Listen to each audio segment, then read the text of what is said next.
You know, when you think about the great composer Robert Schumann, there's this one story that always comes up, right? It's the ultimate romantic tragedy. A brilliant young genius, dazzling everyone with his piano music, who then just descends into madness. His creative fire just fizzles out. It's a really powerful story. But what if it's not the real one? So let's really get into this. This question is pretty much the whole reason we're here. Was that last decade of his life truly just a story of decline and decay? Or have we been letting the tragic story of the man's life completely blind us to the real story of his art?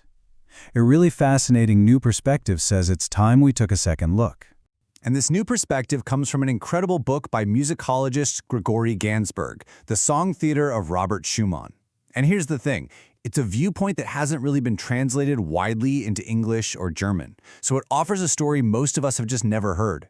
Where the legend sees the tragic decline, Hansburg sees a conscious, deliberate evolution. Instead of madness taking over, he shows us a radical innovator who is busy creating something totally new. All right, so let's just tackle the biggest myth right out of the gate. This idea that Schumann's late period was a creative desert. I mean, this is the very foundation of the tragic legend, but the evidence, well, it tells a very, very different story. This idea is so totally baked into our understanding of him that one critic famously called him the composer who died 10 years before his death. Oof. The belief is that after around 1846, his genius just ran dry, all because of his failing mental health. But does that story of a collapse really hold up to scrutiny? I mean, just look at what he was writing. A full-blown opera, massive choral works, two of his most amazing symphonies, a dramatic poem, a violin concerto. This is not the work of a man who's fading away. This is an absolute explosion of creativity in huge, complicated forms. And you know who else didn't think he was in decline? Schumann himself. In a letter from 1852, just a couple years before his breakdown, he basically told a friend, hey, you're overrating my early stuff. He wanted people to get to know his later, mature works. He saw his career going up, not spiraling down. And that leads us right into myth number 2. The idea that the real Schumann, the true genius, is basically only found in those early piano pieces. It's a view Hansburg actually calls pianocentrism, and it's another huge reason we've misunderstood the composer for so long. Now here's the kicker. This shift away from the piano wasn't something that just happened to him. It was a choice. As early as 1838, smack in the middle of his famous piano period, he was already writing that the instrument felt too small, too limiting for his ideas. He was already planning his escape. And you can see it plain as day in the numbers. In the 1830s, yeah, pretty much everything he wrote was for the piano. But look at his late period. It's a massive shift over to orchestral, choral, and vocal music. He wasn't failing at writing for the piano. He had intentionally moved his whole creative workshop into bigger, brand new territory. Okay, so if it wasn't a decline, what on earth was going on in those later years? Well, according to Hansburg, Schumann was inventing something revolutionary. He was building a new kind of theater, what you could call a theater outside the theater. The word for this, the key that unlocks everything, is theatralization. It's the term Hansburg uses for Schumann's big late career project.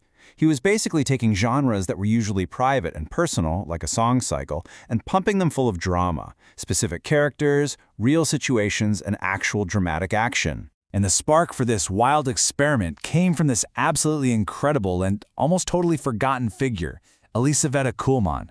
Get this. She was a teenage literary prodigy from St. Petersburg who died at 17, but not before she'd mastered 11 languages and written a ton of amazing poetry. Schumann found her work in 1851, and he was just blown away. And I don't mean he was just a little impressed. He was deeply, profoundly moved. He called her poetry a miracle, a blessed island. For him, this wasn't just finding some lyrics for a new song. This was like finding a kindred spirit. And her story lit a fire under him, sparking a huge creative breakthrough. So, this is where you can see the innovation in black and white. Think about a typical song cycle from back then. The singer is usually a nameless I expressing some general feeling. But in the cycle Schumann wrote using Kuhlmann's poems, the singer becomes a specific person, Elisaveta Kuhlmann herself. The setting isn't some vague emotional landscape, it's St. Petersburg in the 1820s. It's not just lyrical anymore, it's dramatic. And that's the absolute crucial point here. The singer isn't just singing about some poet. She becomes the poet. She's an actress in a one-woman play and monodrama. You could even call it a mono-opera, decades before anyone was even using that term. It's a completely new way to perform music. And this wasn't just a fluke, a one-time experiment. The very next year, he did it again. This time, he created a cycle based on the last poems of Mary, Queen of Scots. You see the pattern, right? Schumann was deliberately forging a new genre to tell the stories of real women from history, giving them a voice with this new form of musical theater. So, why does all this matter? I mean, who cares, right? Well, it's not just about being a historical nitpicker. It fundamentally changes how we should be listening to and thinking about one of music's all-time greats. So here's the takeaway. First, we've got to separate the art from that tragic biography. They're not the same story.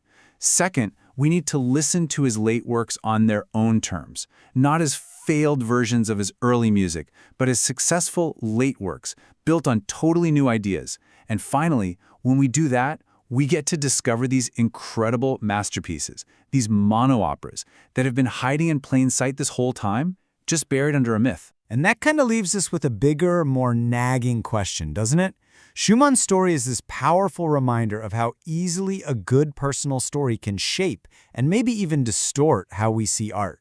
It really makes you wonder, how many other great works by other great artists are we just not hearing properly, all because we're too busy listening to a story we only think we know?